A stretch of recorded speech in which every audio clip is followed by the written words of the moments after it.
یقیناً آج کی جو انٹرنیشنل ہیڈ لائنز ہیں اس میں اسلام آباد کا ذکر ہونا، مذاکرات اور ثالثی کے حوالے سے، اور بڑا کیٹیگورکلی یہ تمام باتیں ہونا آپ کی نظر میں کتنا سگنیفیکنٹ ہے پاکستان کا سینٹر سٹیج پر ہونا؟ اور خرم صاحب اس کے ساتھ ساتھ ایکولی کتنا چیلنجنگ رول بھی ہو سکتا ہے پاکستان کے لیے؟ کیسے دیکھ رہے ہیں اس ڈیولپمنٹ کو آپ؟ جی، پاکستان نے جو کردار پچھلے سال جون میں ادا کیا تھا، جس میں ہم نے ایران ان کی جو حکومت ہے اس کا اعتماد حاصل کیا کہ ہم نے ایک بڑی خلوص سے کوشش کی اس وقت کہ ہم جو آپ ثالثی کا کردار تو نہیں کہہ سکتے، لیکن ہم نے جو آپس میں کہتے ہیں پیغام رسانی تھی وہ بالکل آنیسٹلی امریکہ اور ایران کے درمیان کی، جس کو پھر دونوں ممالک نے سراہا بھی۔ اس وقت آپ کو یاد ہوگا کہ ایران کی پارلیمان میں غالباً تاریخ میں پہلی دفعہ پاکستان زندہ باد کے نعرے لگے، اور ابھی بھی اس حالیہ تنازع میں بھی ایک نہیں، ایک سے زائد دفعہ ایران کی حکومت نے پاکستان کا شکریہ ادا کیا ہے۔ تو لہذا پاکستان کا جو رول ہے وہ اسی لیے اہم ہے کہ خطے کے جتنے بھی ممالک ہیں اس میں ایران کا سب سے زیادہ اعتماد پاکستان پر ہے۔ دوسرے جو ہیں ان میں کہیں نہ کہیں کوئی کمپرومائز ہے۔ ایون ترکی نے بہت مثبت رول ادا کیا، لیکن ترکی بہرحال نیٹو کا حصہ ہے، تو لہذا اس کے اوپر وہ ایک دباؤ ہے نیٹو کی کا رکن ہونے کا۔ تو لہذا پاکستان اس وقت بہترین پوزیشن میں ہے کہ جس پر امریکہ بھی اعتماد کر رہا ہے، ایران بھی اعتماد کر رہا ہے۔ دو تین چیلنجز ہیں، آپ نے بڑی ذمہ داری سے جو خبریں تھی وہ دے دی۔ چیلنج اس وقت یہ ہے کہ ایران کی طرف سے کون نیگوشیٹ کرے گا جو پھر اس پوری حکومت کی ذمہ داری بھی لے سکے۔ اور حالیہ دنوں میں یہ بھی ایک ایشو ہے کہ جب تک کوئی معاملہ کسی حتمی سطح تک نہیں پہنچتا، کہیں جو ہے وہ جو فریقین ہیں وہ آپس میں پیچھے نہ ہٹ جائیں۔ مثلا ایک ضرور خدشہ ہے ایران کی طرف سے کہ یہ جو 5 دن کا بریک دی گئی ہے، یہ 5 دن اس لیے دیے گئے ہیں کہ جاپان سے جو مرینز موو کیے گئے ہیں ایران پر حملے کے لیے، غالباً خارگ آئلینڈ کو ٹیک اوور کرنے کے لیے، وہ یہاں تک پہنچ جائیں تو پھر امریکہ جو ہے پیچھے ہٹ جائے گا۔ کہتا بہت سارے جو خدشات رہتے ہیں وسوسے نیگوسیشن میں رہتے ہیں، لیکن پاکستان نے ایک بڑی ذمہ داری سے جو اپنے مفادات کا تحفظ بھی کیا ہے، اور پاکستان کا سب سے بڑا مفاد اس میں یہ تھا، آپ کے ناظرین کے لیے عرض کر دوں کہ یہ جو امریکہ اسرائیل کی ایران سے جنگ ہے، یہ کسی طرح بھی ایران بمقابلہ عرب ممالک جنگ میں تبدیل نہ ہو،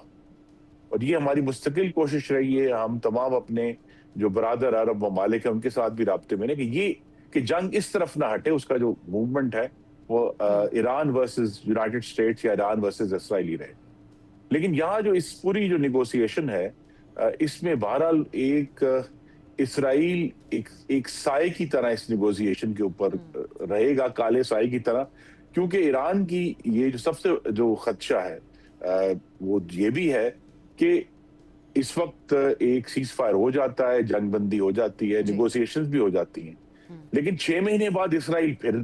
اپنے میزائل پھینکنا شروع کر دے گا ایران کی کوئی بھی وجہ کریٹ کر کے۔ تو لہذا وہاں جو ہے ایران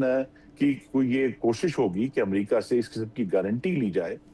کہ اب جب کہ اگر سیز فائر ہوتا ہے اور اس کی جو شرائط ہیں اس کی پھر اس میں ایک مستقل امن کی گارنٹی جو ہے وہ، اور یہ ایک بڑا مشکل مرحلہ ہوگا اس کے لیے۔ لیکن باقی جو شرائط ہیں ایران کی، مثلا جو آئی تھنک اس میں ضرور ان کی نرمی ہوگی۔ اگر اس تنازع کے بعد جو آبنائے ہرمز ہے اس کی ریگولیشن کے لیے اگر کوئی بین الاقوامی ارینجمنٹ ہوتا ہے، وہ بھی آئی تھنک سب لوگ اس کو ویلکم کریں گے، کیونکہ اس کے نتیجے میں اگر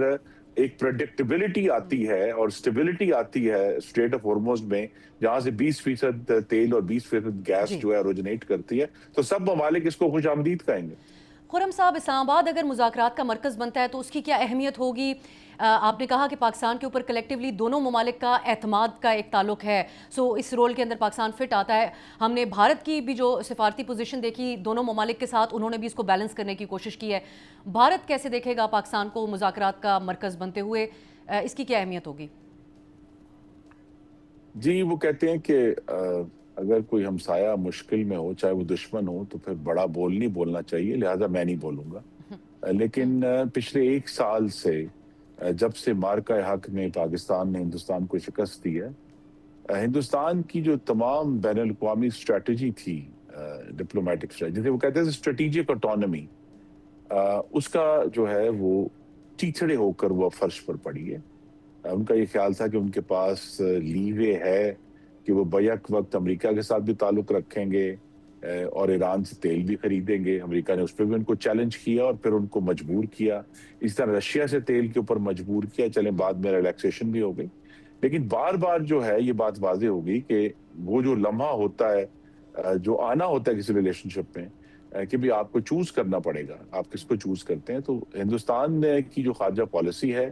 حالانکہ ان کے بھی عرب ممالک سے تعلقات ہیں، ان کے ایران سے بھی بہت اچھے تعلقات تھے، لیکن پچھلی جو تنازعہ ہوا تھا جون میں جب ایک لڑائی ہوئی، تو یہ بات واضح ہوئی کہ ہندوستان اور اسرائیل جو ہے ان کا جو تعلق ہے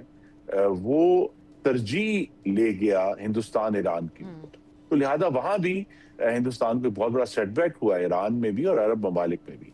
تو یہ ایک ایشو ہے کہ اب ہندوستان کی جو سفارتی پوزیشن ہے،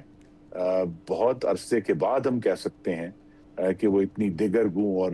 خراب ہوئی ہے، لیکن اس سے ہمیں سبق بھی سیکھنا ہے۔ اور پاکستان نے جو پرائم منسٹر شہباز شریف اور فیلڈ مارشل آصف منیر کی لیڈرشپ میں، اس میں فارن منسٹر اسحاق ڈار کا بہت کردار ہے، انہوں نے جو بہت ہی متحرک رول پلے کیا ہے اس سارے پروسیس میں۔ تو اس میں پاکستان کی جو سفارتی پوزیشن ہے، انہوں نے وقت پر فیصلے کیے ہیں، وقت پر جو ہے حالات کو وقت سے پہلے بھانپا ہے۔ مثلا آپ یہ دیکھیے نا کہ اب آگے جو سچویشن اگر آنے والے دنوں میں ہم غور کریں، جو آنے والے دنوں کا منظر نامہ ہے وہ سعودی عرب اور پاکستان نے پچھلے سال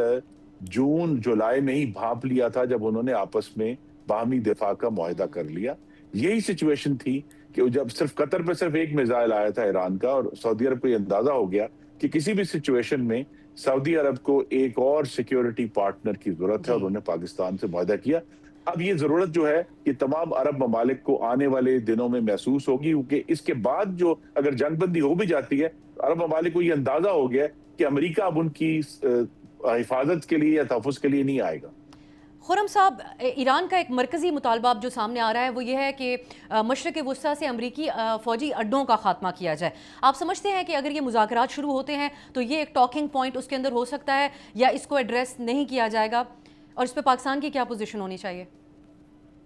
دیکھیے، یہ جو ٹاکنگ پوائنٹس ہیں،